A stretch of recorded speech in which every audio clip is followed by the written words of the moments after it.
So tell them, Eternal, welcome if you're from my TikTok. Thanks for tuning in with me on this very interesting episode of Real Life on YouTube. As my cat's on the back. They want attention. However, attention is yours. Reflection.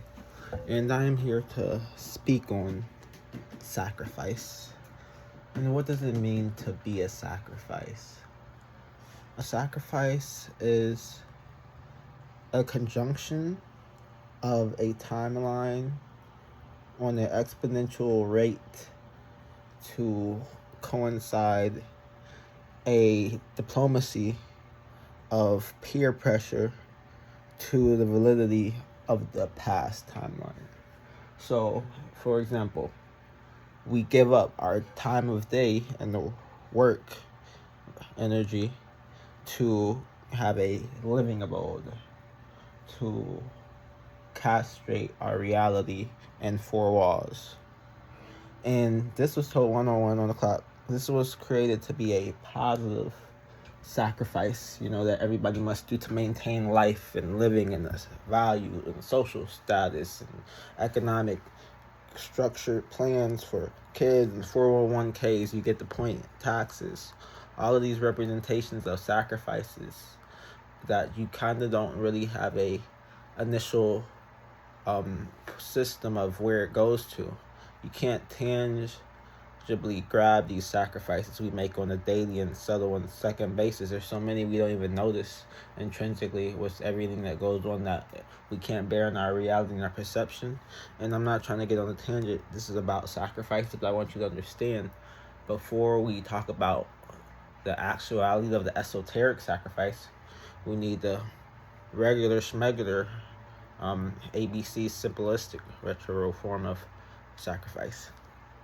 So, as a child, I've always felt I was here to do something important. But when you want to do something important, you look around and there's not that many important things to do when you come from a certain standpoint of, the structure of the world, the pyramid. You kind of are placed wherever you are, judged by your skin and your looks and your value and your education, just off pure consciousness. And even people that do have high beliefs and faith and hopes and pressures to make a change in the world, they tend to go in a practical way, and they end up minimizing it and in reality doing nothing compared to what is actually to be done for true initial sacrifice that won't go through the hands and the fans of politicians and the white man's committees and societies. And I'm not going to sit here and trash the white man, because it's a part of the problem to sit and focus on one intangible point, and that's what I never do. Otherwise, I'm stuck in a past, and that's a still frame picture, and I'm a for motion deep character. So, my sacrifice in this life was to be authentically truthful in myself, and regardless of who's looking from the outside in and what they'll think about it. As long as I could rationalize and justify my reasoning and my display of occurrence, I had no care or grandiose reason to ever subdue my essential eccentrics to the level of normalcy. These days I figure I'm neurodivergent, as you will. Maybe I'm late bloom autistic. I'm not pinned on the labels.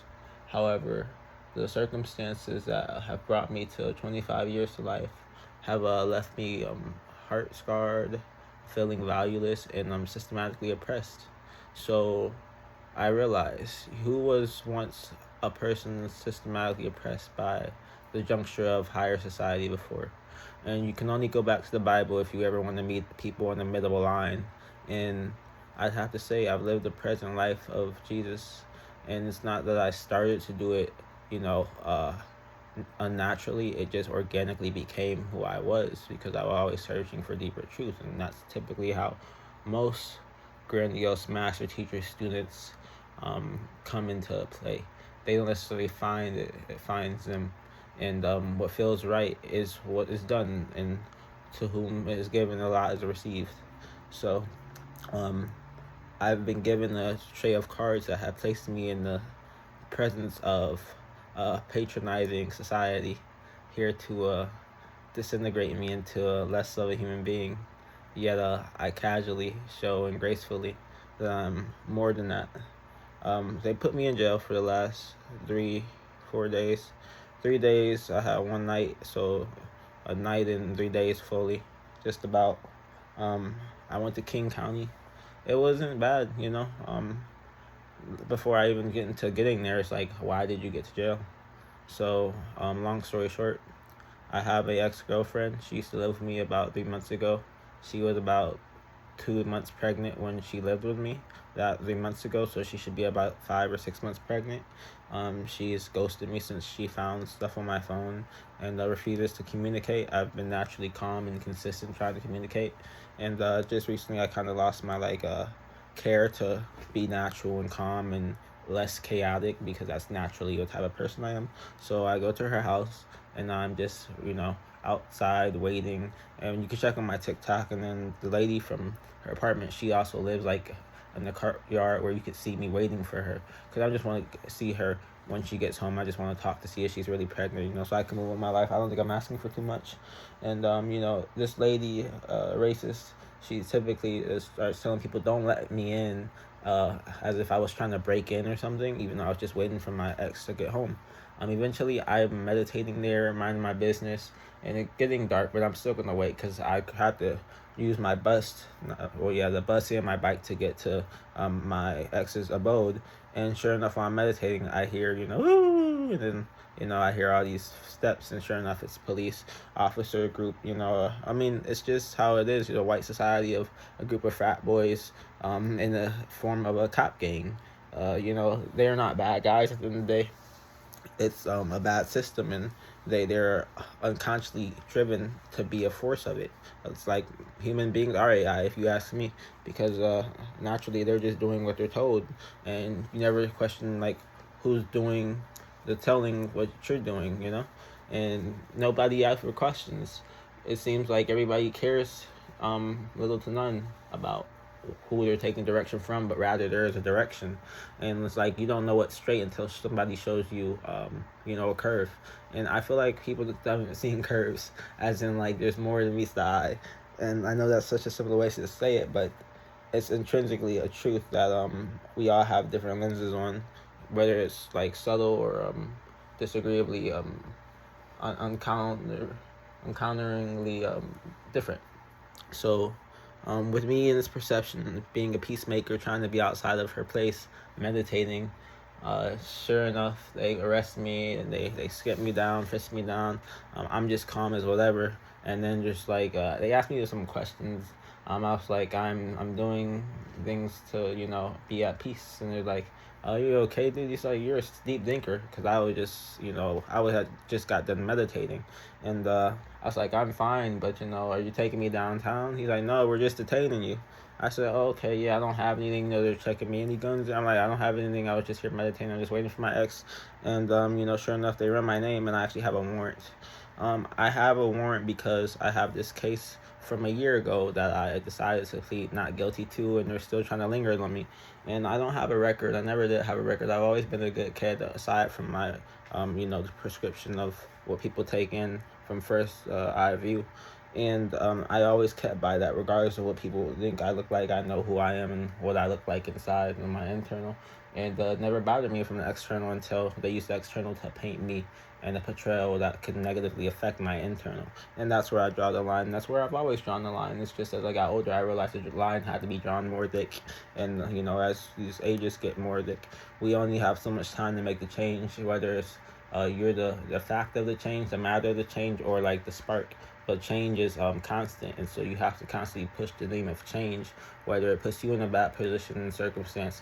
It doesn't matter. And my matter was to not go to court, to not check in, to have a warrant on my name so they could realize, oh, this guy, he shows up again a year later, and he had a stupid case over a cat that he already raised, that he's not going to plead guilty to domestic violence to, because he didn't do any domestic violence and he didn't trespass.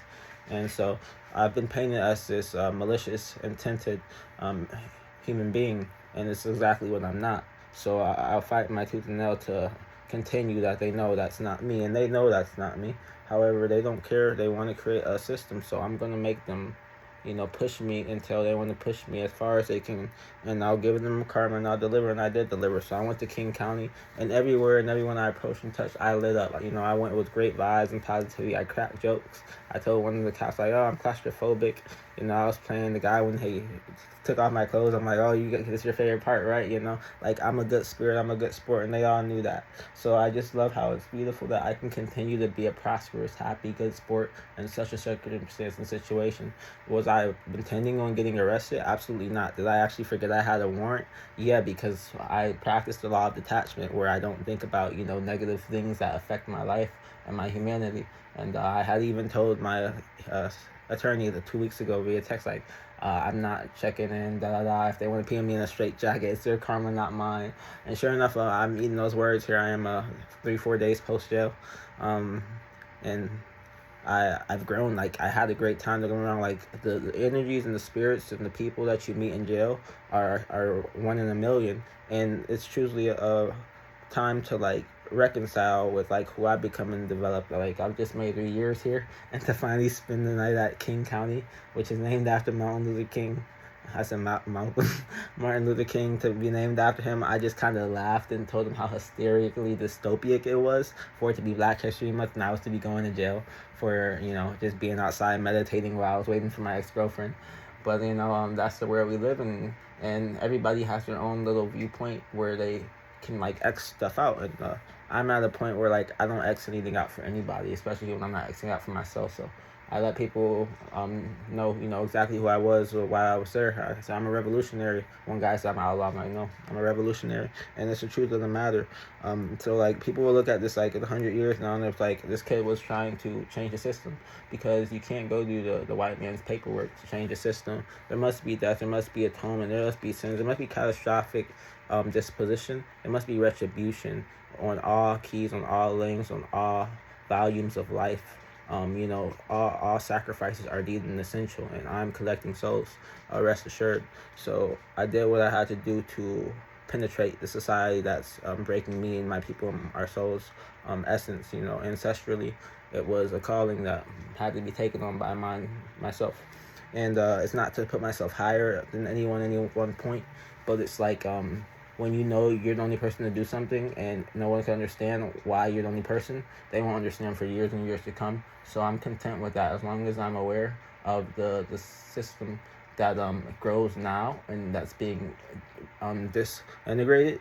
I know I was a part of the destruction of it, and I will gladly be a part of it happily and just look back at the work I've done, because it won't be seen by the physical eye. It's always seen by a higher eye and the beehive. So yeah, I did King County. Yeah. I'm at a lot of great souls here. Like I'm honestly having, you wouldn't believe me, but I'm having post jail depression, PJD, because I met such genuine good souls in there. A lot of people in there for the same thing I was in there for, DV or something ridiculous, and they slap a charge here and there, and the jails are really not full of just horrible, heinous, and nasty people. And one of the guys, he was 40, and he's like you got a good head on your shoulders, and the way you speak, like your message here has like affected people. It's like I was getting ready to depart. So this isn't just me telling myself, and this isn't me trying to toot my horn, but he was being challenged to tell me like what I did and my reasoning and how I had gotten in this situation. How I wasn't checking in for my warrant because my warrant is stupid, and all of these things. It was just shows the pinnacle of who I am to become in the future days. So initially, they did take me to King County. I was there for 3 days, and I had to say bye to all my cellmates. We were like, it was like camp. We were in there talking, laughing, watching TV, like watching American Idol, talking about the girls that were like doing news, talked about Russia, it was like I went to camp in jail, and I never went to camp as a kid. So even though everybody was like way older, not everybody, but the age range is different. You had the dope heads, and you had like the people there for a long time, and residential burglary, and it's like different people with different personalities, but they were all good, and they all understood like unity and one love, and like who the real enemy was. And as soon as we can figure out on the outside world who the real enemy is, then we can get something, because that's the T. Everybody in jail knows who the real enemy is. Everybody outside of jail is scared of the real enemy. And we got to figure it out as a collective society, genuinely. But I did my time there. They ended up transporting me to Thurston County, which is where my actual warrant is. And like I said, I stopped showing up to court because it's the mental strain for me. Every single week for the last year, I was supposed to check in and call some fucking basic white bitch and say, hi, no changes, or some shit like that every single Tuesday. On the Mars Day, like I'm a slave, and I'm not a slave. I refuse to be a slave. Like, sure, yeah, they got me now. Like, I'm gonna check in because I don't want them to come back, and I don't want this shit to keep going. But it was a piece to the puzzle. I have an amazing mugshot. I just made some more music, and I'm feeling free, and I'm feeling like more spiritually enlightened. I also did not eat the whole time there. The whole 4 days, I didn't eat in King County at all. I sipped the little water juice scrape at Thurston County. But other than that, I didn't eat nothing. I just, mind my business. And I was, like, probably talking real crazy. I was channeling like hell. That's why they were like, wow, this kid, he be in and out. Because they're like, I would say some dumb stuff, and they were like, hey, you say some profound stuff. I'm like, I'm just me, So, like, I was this enigma that they kind of couldn't understand, face tats and all. And yet just the boyish, charming, like, Peter Pan-ality I have. It has a way with people. And I recognize that, and I appreciate that, and I value that as myself, as the individual I am and who I'm still becoming, even though the circumstances are constantly against me. I know I'm here to achieve a lot, and it just shows that I'm prospering on my own journey and my own foresight, and no one can take that away from me. So this is a appreciation video, aside from my sacrifices that's come along, but that was my sacrifice. This warrant for my arrest. The ex I've been dealing with, she's part of that sacrifice because she knows what she's doing. She knows she can't, take this to the grave, and she's gonna have to come reach back out to me because I'm the key holder. I'm the gatekeeper when it comes to the spiritual life. And once we have that soul tie, then there's nothing you can do until you come back to source. And initially, I'm source unless you want to tell me the truth about the kid, and I won't know until I know. So I would say I'll keep you posted, but you can check on TikTok. I probably will, realistically. So that was my sacrifice. Thurston County. One of the cops asked me, like, he's like, you live in Thurston County? I was like, no. It's like, you live in Seattle? I'm like, yeah. And he's like, how long have you been here? I was like, 3 years. And I'm like, yeah, but I'm leaving. He's like, why? I said, white supremacy. He's like, Like, it's no secret. They know what the world has come to. They know the wars are here already. You don't have to look at the physical. The war has been a war on consciousness for a decade now, for sure. And we're closing that door. We're closing that portal. We're about to jump into this new spaceship of reality where, money doesn't matter. And there's higher intrinsic thoughts to gain velocity and replicate a new realm of reality. Or not replicate, but elevate. So I appreciate you guys for listening. And like I said, I didn't know I was going to jail, but like at the same time, it was exciting. Like the adrenaline rush that I got from realizing I was in such a trouble, but not really trouble. It just gives me like a whimsical of a dopamine release to be such a pure-hearted, kind being, to be such a sought for, interrogated, disproportioned being to the eyes of the law, land, air, and water. But land, air, and water is above me, and I'm flying through it all. As I attain my wings, they continue to try to clip them, and I'll continue to be airborne into a newfound height. So thanks for tapping in with me, guys. And I don't know what I ever post on here again. Like, this is more or less so I don't have to be on TikTok and explaining what happened in like a part 2, 3, 4, 5. So yeah, in Jesus Christ's name, so tell him, the tell angel, eternal.